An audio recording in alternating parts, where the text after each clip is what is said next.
I would like to begin this TED Talk Tuesday with a question. What is your passion? And how can you use that passion to make a positive difference in another's life? Hello, my name is Mary Duncan, and I'm the EES Training Coordinator in the Administration Building. And I would like to share with you about my passion, being a mother, a teacher, and desiring to make that positive difference. I'm going to begin with a story. One never really knows where your passions will take you, but if you're willing to step out and learn all you can about your area of interest, it may literally take you to the ends of the earth. For me, one of my end of the earth experiences took me to the country of Haiti. It's a third world country down in Central America, where I had the privilege of leading a teachers conference. Coupled with that, we would be staying at an orphanage where I could continue my research on how children from poverty can learn and build school readiness. That was my goal. My goal ultimately is to bring best practices back to the U.S. for what I learned around the world. Before the teachers conference began, I had been asked to provide a bedtime devotion. I chose a book. It's called You Are Special, and it's by Max Lucado. And it's about a woodcarver who loved the puppets that he created, which focused on the adventures of one of his little boy puppets. Along with the story, I brought some Play-Doh so that we could make smiling faces. My goal was to feature pre-reading skills that would help develop a love for reading, and also pre-writing skills that would help strengthen hand muscles. Little did I realize the impact that the book would make. Mid-morning of the following day, while the little boys were playing, my friend and I walked over to their dorm area. The mamas, or the caregivers who take care of them day and night, they encouraged me to sit down and talk with the little guys. So I pulled up a chair and brought out the book that I had read the night before. Suddenly, from out of the woodwork, or I should say brickwork, the little boys came from everywhere. As I began animatedly reading, little boys began to surround me. Two were on each leg of my lap. Some leaned over the back of the chair while others crowded around to see the pictures and hear the story. They stood mesmerized as I shared the book and talked about the woodcarver and how he loved the little boys. I had various boys point to pictures, and we found a way to play same with the illustrations. This is where we looked for another part of the picture that was the same on this opposite page. Time after time, as the story was read, little boys would climb into my lap, and I'd put my arms around them as I held the book. And we would play same as I looked into their eyes and shared how the woodcutter loved the little boys. On another day, I was interacting with some little girls. There were really no toys to play with them, and again, we don't speak the same language, and they only had sandy, dirt, rock type yard to play in, and there was trash on the ground. So I took out some of the trash and I shaped it in the shape of a cup, and I used some tape that I had so I could hold some rocks from the yard. From there, I modeled for the little girl that was with me at the time. And again, I'm only using sounds like big, little, big, little to represent the big and the small rocks that I was using in a pattern. A big rock and then a little rock and then a big rock and then a little rock. And then I would point to what went next. I would hold out a big one and a little one to see if she understood, and she did, and she put the appropriate size rock in its place.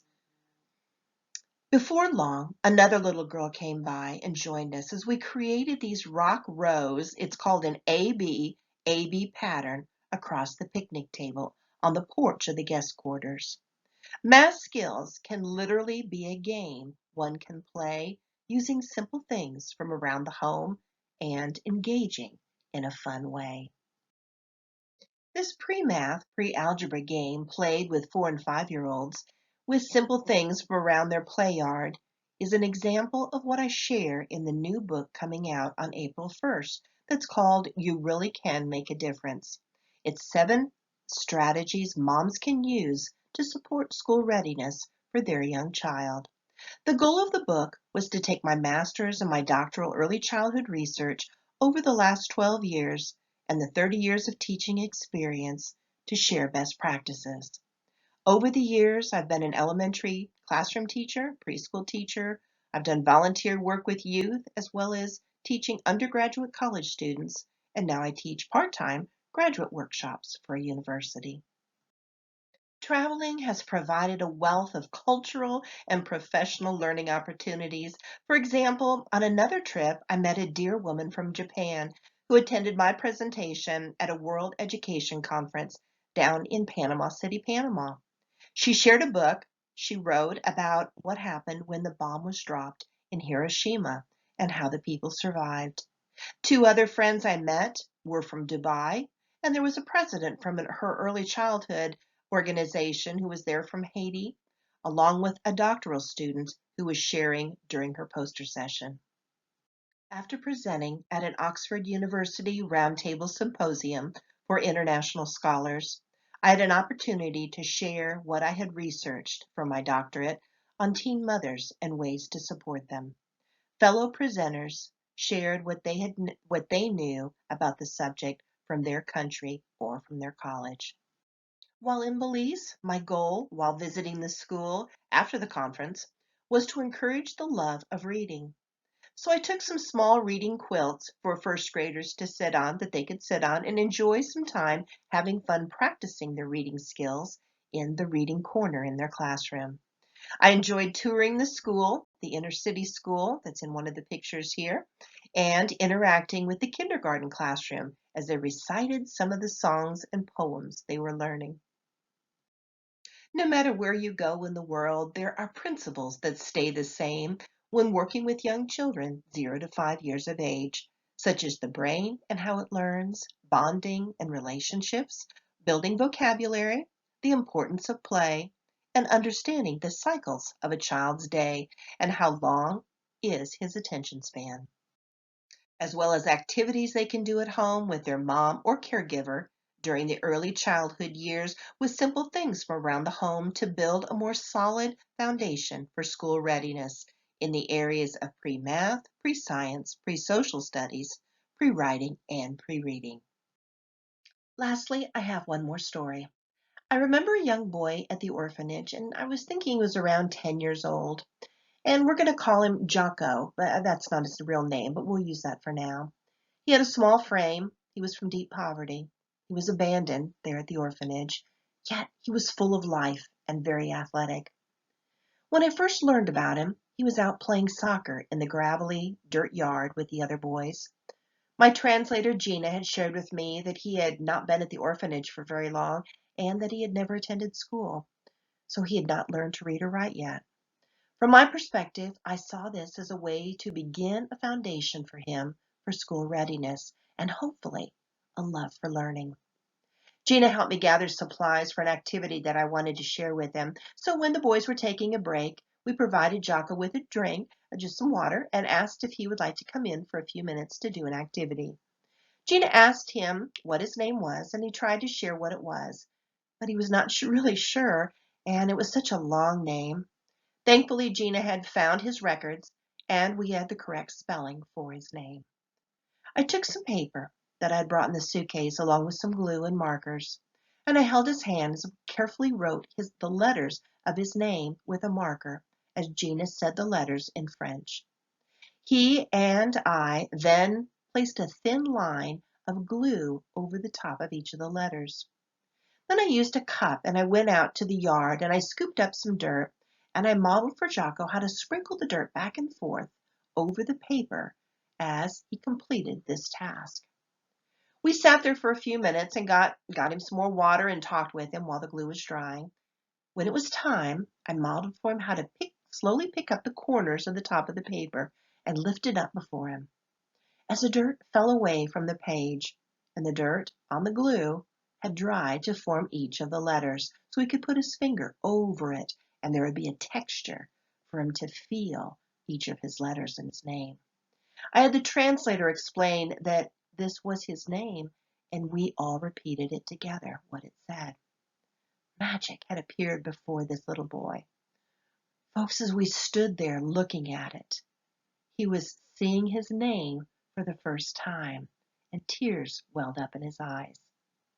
Learning does not have to be reserved for a certain few.